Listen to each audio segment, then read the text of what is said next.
sidaad ka dhawaajisay waxaa sabab u ah cunugan in daraagiskaas waxaas bilaaba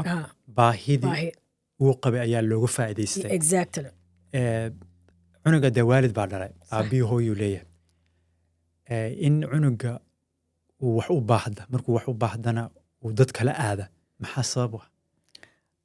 waxaas laba waxyaaloodba sababay u tahay waxaa laga yaabaa faamiligaas faamili badan inay yihiin ama 10 cunug ama wixii ka badan ama 8 inta adiga badan faamili oo aad u badan maasha Allah faamiliga badnaa hooyadii ama aabihii waxaa laga income-ka soo galaba noloshoodaba kuma filna cunugan waa ilmo yar wuxuu soo arkay cunug saaxiibkiisa kaba qaali wata wax qaali wata dan markuu arko wuxuu leeyahay anigana dee maxaan sameeyay wuu ciishoonayo waa iska taqaan waa dhalinyaro aqligiisana kuma filna waxyaabahaasay badda ku galaan maadaama gurigii xagga dhaqaalaha cunugan financial aan la kaalmeyneynin wuxuu rabo loo gadaynin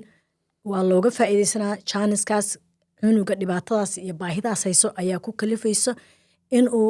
daroogadaas ama waxyaabaha riskiga galo dabeetana markuu galan hadhowtana meel xun bay leedahay ama waa lagu xirayaa jeel ku galayaa ama noloshiisa ku baaba'aysa taas ayaa keenta gurigii waalidkeen hoos buu ogeynba